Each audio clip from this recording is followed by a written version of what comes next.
Okay, so what mesh analysis is a technique that we use to help simplify solving circuits. And we draw these currents, and we say we've got these two currents. I call them I1 and I2, which means in this middle branch, the way that looks is that I'm saying I have I1 going this way and I2 going this way, as if it's a two-way road.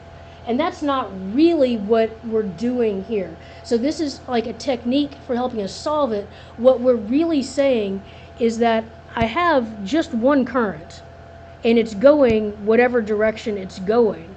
And whatever this current is, if I'm drawing it going down, then I equals I1 minus I2.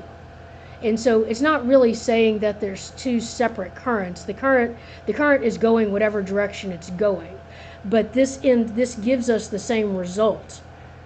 And so it's not like we have a current going up and a current going down. But by doing it this way, we're saying that if I say that I've got, I1 going down and I2 going up, then that means that it really has to be this situation right here.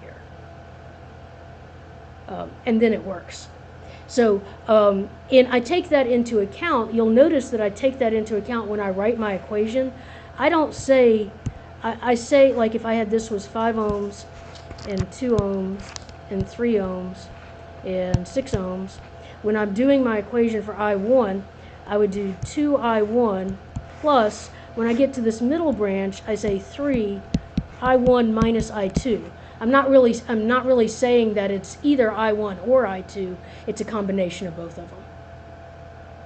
And so it's just our technique for doing it. We could do it fine, and what it does is it simplifies this. It's the same thing as saying that I've got it combines my KVL and KCL.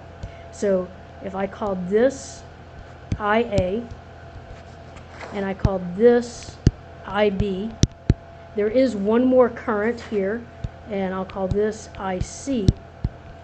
And so now I've labeled all my currents, and now KCL at this node, KCL, would tell me that current going in has to equal current coming out, or IA has to equal IC plus IB, or IC equals IA minus IB, which is what we had right here. So does that seem better now that I'm not? So it's just a technique that we're using to kind of shove all this together and make it go a little quicker rather than doing it out separately.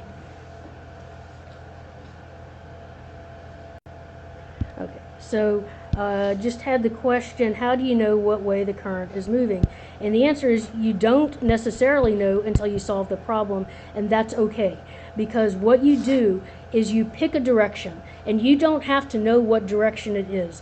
I always do clockwise just because that tends to be what I've done. And so that'd be I1 and I2. And then I get my answer, and my answer I might get that I1 equals negative 5 amps. And if I get that, that tells me that my current is actually moving opposite the direction that I chose to start off with. And so the answer to your question is you don't know, and it doesn't matter. You just pick a direction, you solve, and then whatever answer you get tells you what direction it really is going. Any other questions? And that's going to be similar to what we do with the nodal analysis, which we do on the next one, where we say all of the currents, we're going to make all of our currents going out of the node. They can't really all be going out because current in has to equal current out, but that's how we do it, and some of them will end up being negative. Okay, so this question was about my signs on my equations for my mesh analysis. So here's how you decide if you have positive or negative.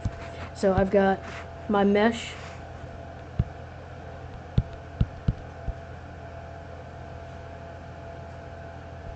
and I have a current, and I draw my current, and my current has a direction. And when I write my equation, I personally always go around my loop in the same direction that I drew it, because that way it keeps everything all nice and clean. If I went the other direction, then I'd have to worry about things being backwards. So if I'm going in the direction that I drew my current, then my numbers for my resistors are always going to be plus, because I have my current going, I'm going in the direction of my current. So my resistors are always going to be plus. It's always going to be plus the resistance times the current. So that'll be plus 3I1. And then I follow my arrow and I look at, as I enter into the voltage source, am I entering into the minus side or the plus side? And if I enter into the minus side, I put a minus 10. And then I'm coming around here. The resistor is always plus 2I1. And then I come around here and I'm entering into the minus side of this one as well. That'll be minus 5 equals 0. So that's how you decide. And if it's drawn like this,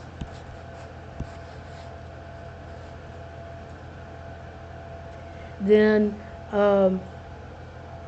this is the minus, this is the minus side, and this is the plus side.